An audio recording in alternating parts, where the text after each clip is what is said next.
Bueno, pues de nuevo aquí esta tarde de domingo. La charla de hoy la vamos a hacer a la antigua usanza. Es decir, no hay presentación en PowerPoint, así que si tenemos que hacer alguna aclaración y algún dibujo, pues lo haremos en la pizarra. Y el tema es la noción de planos y vehículos.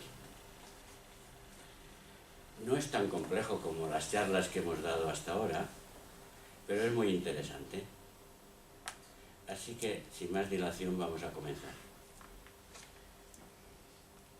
Oculto dentro de este mundo que estamos acostumbrados, de este mundo visible y tangible, que percibimos a través de los órganos de los sentidos, existen otros mundos de naturaleza más sutil, que solo pueden percibirse por medio de ciertas facultades que existen en todo ser humano en estado latente. Aunque no seamos capaces de percibirlas, no hay que dudar de la existencia de estos otros mundos.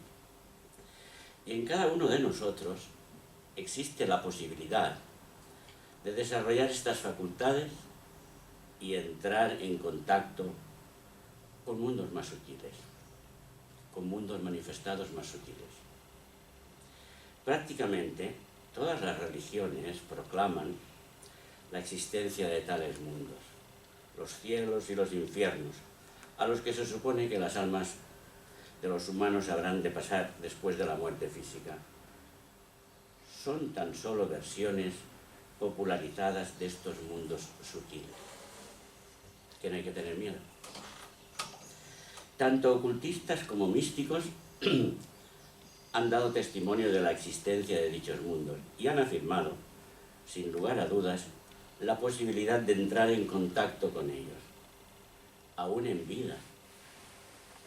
Pero todo esto, tal como se explica en la literatura religiosa y en la mística, está rodeado de misterio, de vaguedad y de incertidumbre, dando lugar a muchas dudas que solo se sostienen por una fe ciega. Y nosotros no tenemos fe ciega. Hay que indagar, estudiar, experimentar, y entonces ya veremos si lo aceptamos. Pero fe ciega no existe en ocultismo. En cambio, el ocultismo ha proporcionado al mundo un conocimiento que sostiene sobre una base firme la existencia de esos mundos más sutiles.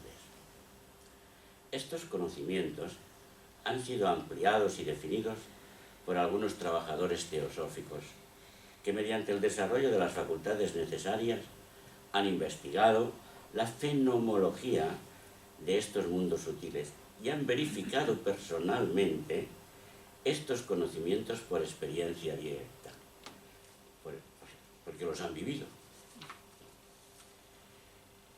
Bueno, pues utilizamos la palabra plano de forma cotidiana. Y la cuestión es, ¿qué es un plano? Porque es la primera vez que lo oyes. Oye, ¿te imaginas? No sé, una hoja de papel, un plano, una cosa plana. Pero esto no es así. Y entonces si reflexionas un poco, bueno, pues, oye, será, no sé, un espacio, un volumen. Bueno, no, tampoco pensemos en formas geométricas. En esoterismo, un plano equivale a un mundo, a un nivel o esfera, un grado de dimensión sujeto a una acción de medida vibratoria.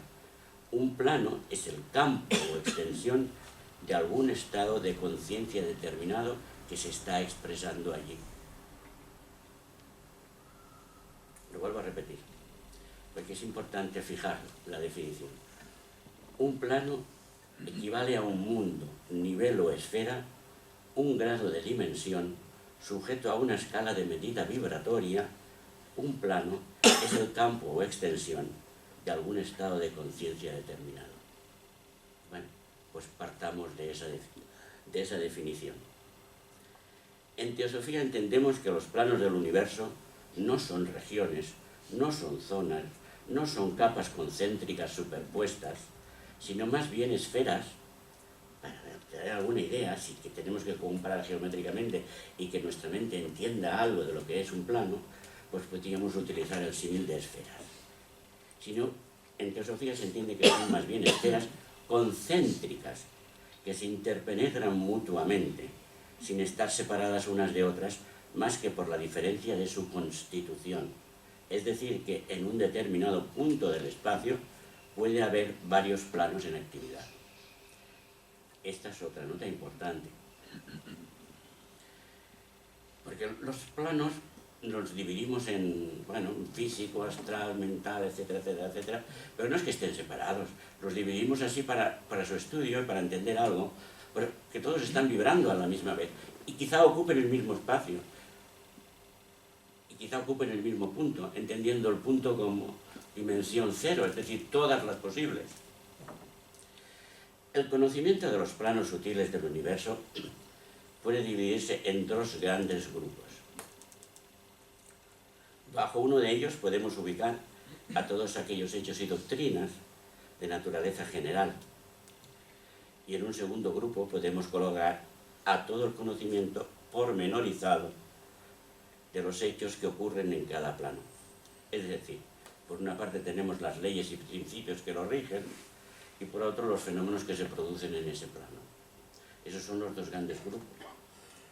El conocimiento que se obtiene por observación y experiencia, generalmente con el auxilio de facultades psíquicas. No está al alcance de cualquier ser humano que no esté versado en el tema poder percibir esos planos o tener conciencia de esos planos. ¿Qué es tener conciencia de un plano? La conciencia de un plano es darse cuenta de lo que está ocurriendo allí. Las leyes generales que operan en los distintos planos, los principios que en ellos actúan, pues son más fáciles de captar, de formular y de tratar que la gran variedad de hechos pormenorizados de fenomenología que en ellos ocurren. Una vez que se ha descubierto un principio mediante métodos fiables y correctos, podemos apoyarnos en él para estudiar cualquier fenómeno concreto. Pero si utilizamos un método de estudio a la inversa e intentamos descubrir el principio que los rige mediante la observación de una gran cantidad de hechos pormenorizados, entonces corremos el riesgo de perdernos, de cometer algún error ante la gran masa de observaciones que se precisan realizar.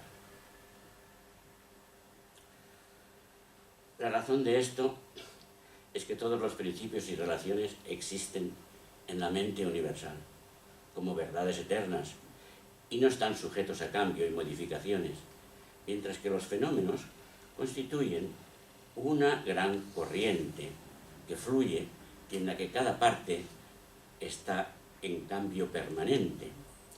Si bien es cierto que todos los hechos, que todos los fenómenos tienen lugar de acuerdo con las leyes naturales inmutables y que nada escapa a la ley, las características particulares de cada uno de ellos varían y es difícil establecer conclusiones con certeza. Cada ley, cada principio, ley o principio lo vamos a poner en un mismo nivel, puede expresarse en multitud de formas. Por eso, al tratar con ellas, en la mayoría de los casos, estamos tratando con lo desconocido. Es decir, por ejemplo, mira, la ley de atracción es lo mismo que la ley de gravedad, dependiendo del plano en que actúe. En el plano físico es la gravedad, en el plano astral es la atracción, pero es la misma ley. En la mayoría de los casos estamos tratando con lo desconocido, con lo impredecible. Podemos estar seguros de que algunos hechos particulares, de algunos fenómenos concretos y de las conclusiones a que hemos llegado a través de ellos. Pero en cualquier momento algo puede modificarlas. Si recordamos la historia de la ciencia, observamos una constante aparición de nuevos hechos en el plano físico, porque la ciencia se circunscribe a este plano físico. La aparición de nuevos hechos que cambian totalmente las conclusiones generales a que se había llegado anteriormente. Así que al estudiar las leyes, los principios y los hechos de los planos más sutiles de la naturaleza, hemos de adoptar una posición abierta a los cambios, de mente abierta. Aunque nuestras ideas sean claras, definidas y firmes, nuestra actitud mental ha de ser flexible ante el estudio de toda la fenomenología que se dé en cada plano. El conocimiento de los planos de existencia más sutiles que el físico es muy difícil de comprender y mucho más difícil de comunicar mediante el solo empleo del cerebro físico. Los fenómenos, los hechos, que en cada uno de ellos se dan, se perciben, se comprenden mejor mediante el uso del vehículo. Un vehículo de conciencia, por ejemplo, es el cuerpo físico, otro vehículo es el cuerpo astral, otro vehículo es el cuerpo mental, etcétera, etcétera, etcétera. Se comprenden mejor mediante el uso del vehículo, que a cada uno de ellos le corresponde, puesto que ese vehículo está particularmente destinado y adecuado a este fin. Bueno, en las charlas anteriores hemos visto que las dimensiones del espacio y las medidas del tiempo originan engaños en nuestra mente. Y todo ocurre en este plano físico con el que estamos tan familiarizados, en el que somos plenamente conscientes de nuestra existencia. Pues bien, para nuestro cerebro físico, que actúa en un mundo de 3 dimensiones, le es muy difícil ni siquiera imaginar la existencia de nuevas dimensiones que actúen en los planos más sutiles. Ya en este mundo físico, el cerebro solamente es capaz de percibir 3, con nuestra conciencia de informarnos de que hay 3 dimensiones, largo, ancho y alto, pero es que en matemáticas, en este mundo físico, se han demostrado hasta 22 dimensiones. Así que cuidado con lo que estamos hablando. Y en los otros planos de existencia, pues las que habrá, no lo sabemos. Yo no lo sé. Las dificultades aumentan cuando intentamos comprender las realidades, cuando intentamos comprender los estados de conciencia de los planos espirituales, tan alejados de la conciencia de nuestro cerebro físico. Para el místico, para el ocultista, que se ha elevado hasta esos planos superiores del ser y ha entrado en contacto con esas realidades de los planos espirituales, le es posible tomar conciencia de las limitaciones y de las ilusiones de los planos inferiores y de la relativa importancia del conocimiento de la fenomenología que en ellos se da. Ya no se da importancia al fenómeno. A la luz del conocimiento de los planos superiores, lo referente a los planos inferiores parece trivial, aunque en este instante la humanidad esté en la fase de desarrollo del intelecto y del conocimiento fenomenal pormenorizado de estos planos, por lo que ello se hace inevitable. Bueno, pues debemos tomar ¿qué? Debemos tomar en su justa medida el desarrollo del conocimiento del plano físico. Pues la ciencia actual, en su afán de saber, es capaz de conocer los más ínfimos detalles de la vida, de los insectos, de las plantas, del átomo, pero ni siquiera dedica un pensamiento pasajero a la naturaleza real del ser humano, que encierra en sus más hondos repliegues los mayores secretos del universo. Es cierto que el conocimiento de los hechos del plano físico nos permite ver al universo con una mayor perspectiva, pero hemos de saber que su valor es relativo. Para el ser que se ha realizado, la naturaleza ilusoria e impermanente de la vida en estos planos inferiores no le es suficiente, puesto que desea conocer la realidad desde el mundo espiritual. Entonces, si no permanecemos alerta, podemos quedar atrapados en las ilusiones y perdernos en nuestra búsqueda de la verdad. Existe una gran cantidad de literatura que nos puede aportar conocimientos más o menos fiables con relación a la fenomenología del plano astral y mental inferior. Pero a nosotros, buscadores de la luz, lo que realmente nos interesa es una comprensión más profunda de los principios generales que actúan en ellos. Y para ello, la primera cuestión que hay que considerar es la relación que existe entre la conciencia, la mente y el vehículo, a través del cual actúan, pudiendo formularla bajo los siguientes puntos. Es decir, ¿quién es el que está viviendo aquí en este plano físico? ¿Quién se expresa en este plano físico? ¿El cuerpo físico o la conciencia que actúa en él? Quien se está expresando es la conciencia. Así que por un lado tenemos la conciencia que se va a expresar en la manifestación, pero por otro lado la conciencia en sí no puede hacer nada si no hay un vehículo de conciencia que le permita actuar aquí. Solo existe conciencia, existe vehículo. Y existe la mente, que es como si dijésemos el pegamento que engancha la conciencia con el vehículo. Pues bien, primero, conciencia, mente y materia son tres aspectos ¿de qué? Pues de la realidad una. Cuando la conciencia integrada reacciona frente a la materia mediante un vehículo, el resultado es mente, que forma la base de toda experiencia en esta interacción. Y hemos de tratar varios aspectos también aquí. En este primer punto hay varios aspectos. A ver, esto de mente, materia, conciencia, mente y materia, ¿cómo se conjuga todo esto?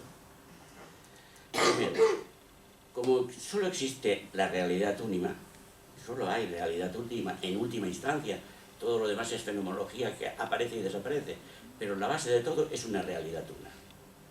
Y como solo existe esto, y como no puede haber nada fuera de esta realidad una, el proceso de esta interacción está dentro de ella misma, dentro de la realidad misma y entre sus diferentes aspectos. Bien, el primer aspecto es ese. El segundo, la conciencia es el aspecto más elevado de esta realidad una y la materia el más bajo, mientras que la mente está entre ambas. Tercer aspecto a considerar. La experiencia está relacionada con la mente. Es el resultado de la interacción de la conciencia y la materia, en el más amplio de los sentidos, en el más amplio de los términos. Otro aspecto. La experiencia que podemos vivir, el resultado de la interacción de la conciencia y la materia, difiere de acuerdo con la naturaleza del vehículo o combinación particular de materia que sirve como instrumento de conciencia en un plano determinado. No sé si esto es importante tenerlo presente. Al final, si no hay, si queréis hacer alguna pregunta sobre esto, pues lo hacemos porque es muy importante esto de conciencia, mente y materia. Bueno, la experiencia, resultado de la interacción de la conciencia y la materia, difiere de acuerdo con la naturaleza del vehículo, como hemos dicho, o combinación particular de materia. Bueno, todo esto compone el primer bloque. Y el segundo bloque que hay que tener presente es: la mente actúa a través de un punto. A ver, esto de que la mente actúa a través de un punto, ¿cómo se me explica? La mente actúa a través de un punto, siendo concéntricos todos los diferentes puntos correspondientes a los distintos niveles mentales, tanto de un individuo como de todos los demás individuos. Este centro común a todos los vehículos de todas las mónadas, y el logos se llama Mahabindu, o el gran punto. Como estuvimos hablando de él hace bastantes meses. Una afirmación como esta suscita de inmediato la cuestión de que nuestra experiencia de vida, tanto en el plano físico como en los más sutiles, por sí sola no demuestra que nuestras mentes actúen desde un mismo punto. Entonces, ¿cómo podemos afirmar que nuestras mentes actúan desde un mismo centro? Si no es así. La respuesta es que cuando estamos actuando desde un determinado nivel mental, mediante un vehículo concreto, no somos conscientes del vehículo que nuestra mente está utilizando. A ver si lo explico bien. Tomemos un ejemplo del plano físico. El mundo mental creado por nuestros órganos de los sentidos actúa a través de nuestro cerebro y de nuestro sistema nervioso. Y la pregunta sería, ¿somos conscientes de nuestro cerebro mientras actuamos en el plano físico? Está claro que no.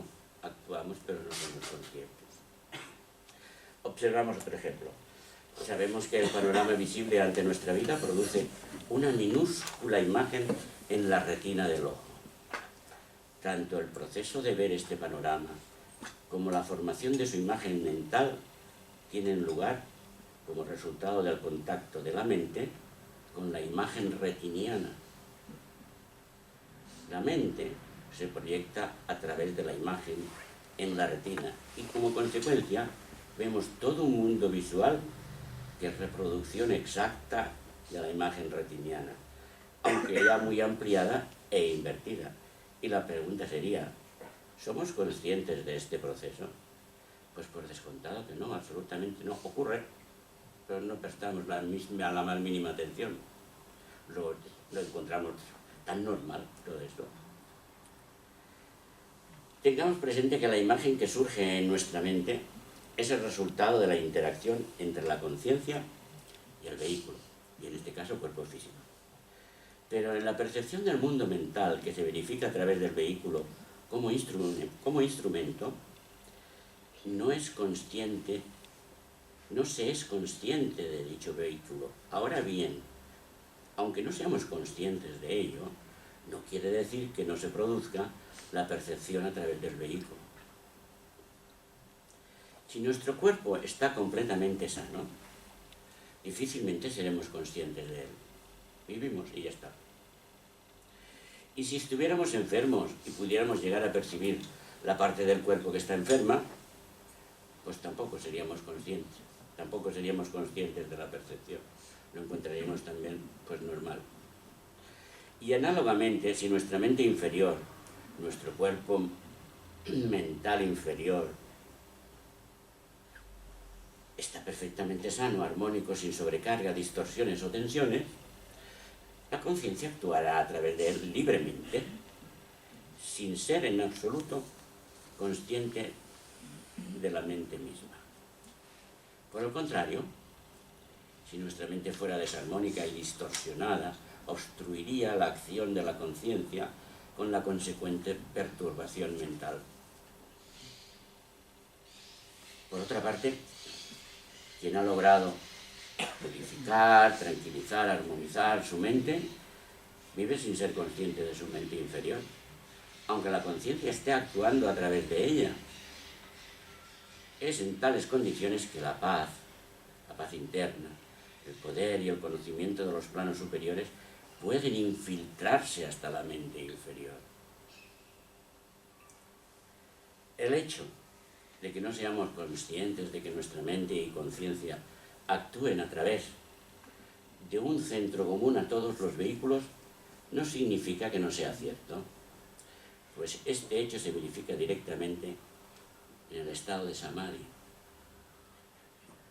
Y cuando se experimenta el estado de Samadhi, bueno, pues uno lo experimenta, pero ni siquiera lo puede explicar, porque no hay palabras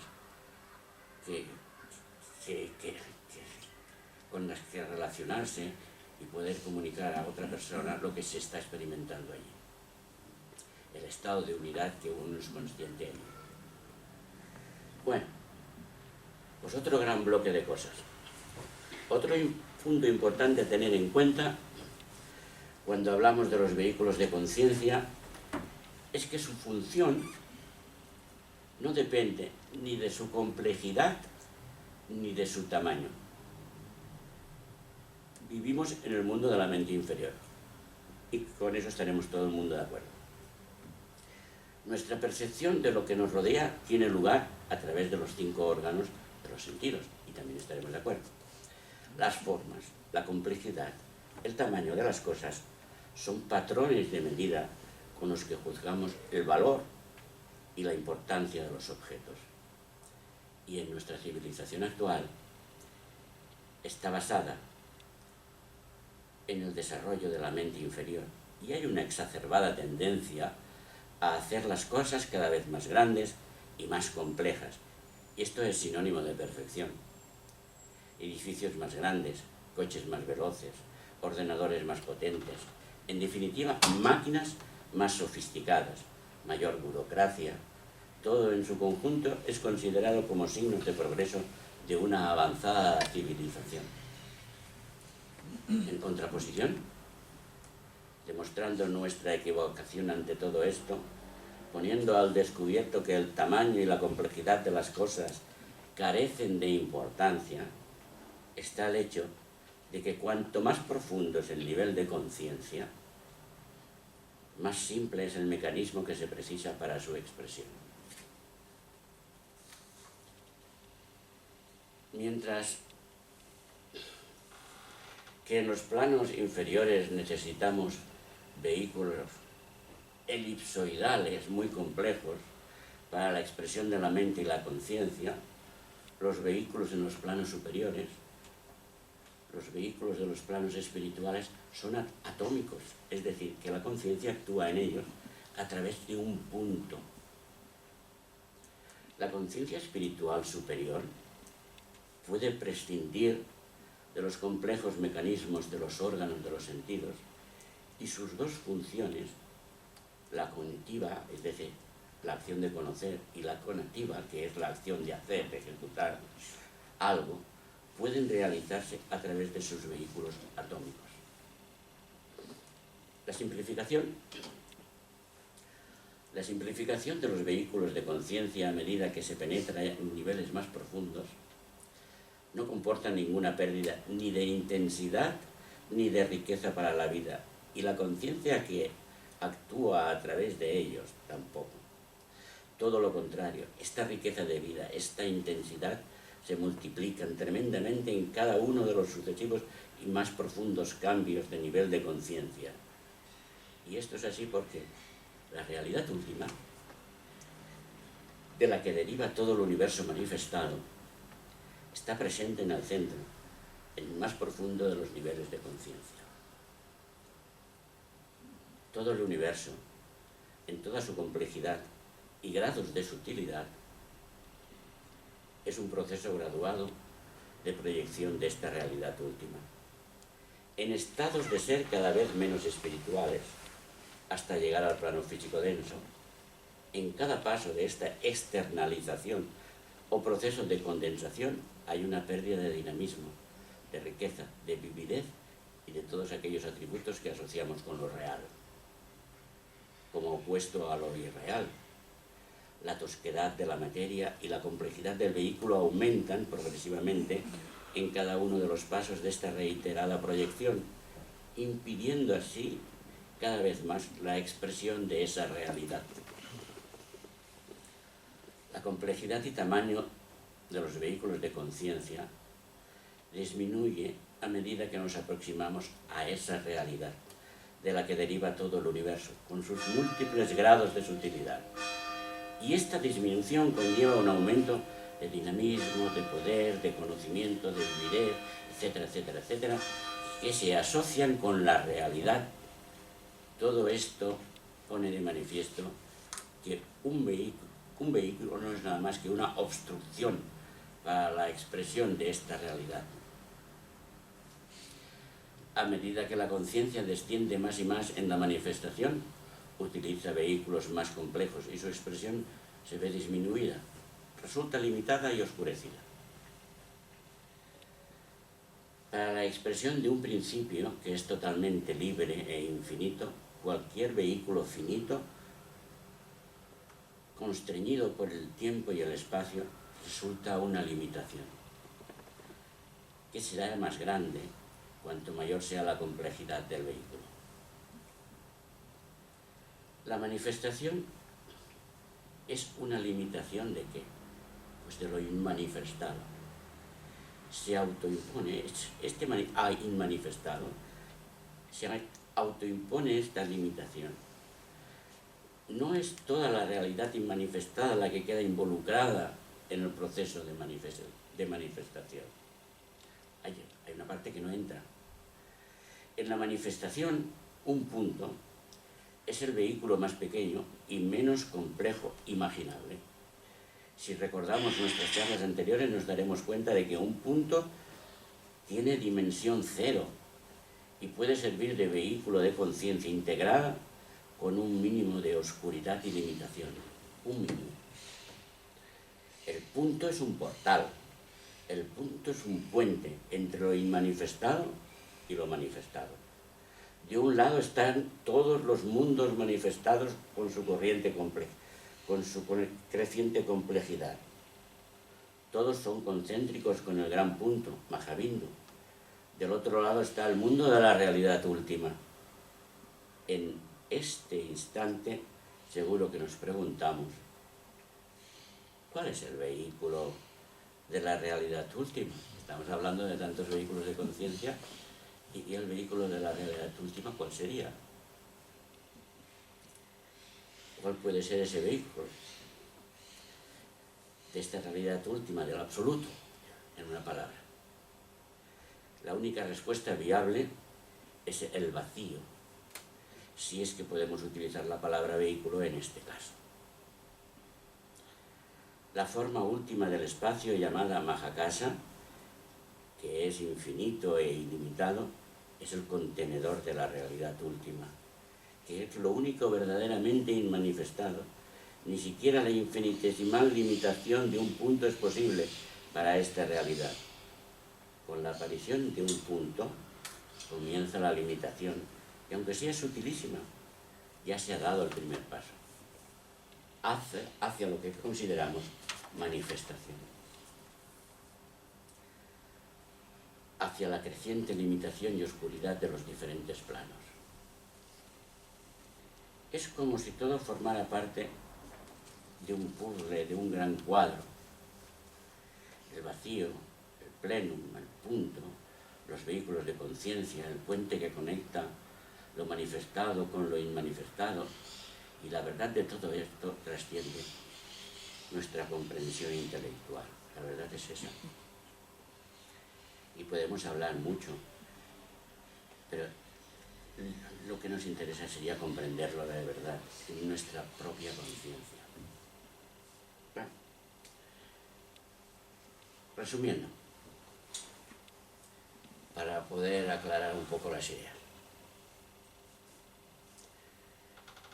La conciencia, por un lado, la mente por otro, y la materia, están todas actuando. En un mismo punto del espacio puede haber, puede suceder que un ser humano esté actuando en diferentes niveles en un solo punto. No hay división, puede existir todo en un mismo punto, no en este punto que llamamos el gran punto, el Mahabindu, el gran centro, o en otro cualquiera, es decir, con que se interpenetran. Son como los vehículos nuestros que dices, a ver, el físico va hasta aquí, el astral hasta aquí, el mental hasta aquí. No, todos están interpenetrados en el mismo espacio, en el mismo punto, pero los dividimos para entenderlos, nada más. Bueno, eso por un lado, por el conciencia, mente y materia. Por otro, la existencia de los principios, mucho más fáciles de entender, que la fenomenología que pueda ocurrir en ellos. Y bueno, yo no diría nada más, porque vehículo, pues ya se ha dicho lo que es, y puede haber diferentes opiniones sobre ello, pero podríamos discutirlas luego. Así que estamos ya casi al final de esta charla. Y una vez más os digo lo de siempre, que no creáis nada de lo que yo os he dicho, no lo creáis. Pero si alguna cosa pasa al cedazo de vuestro discernimiento, pues profundizad en su estudio y tened la valentía de vivirlo. Por mi parte hoy nada más. Ha sido un poco corta la charla, pero bueno.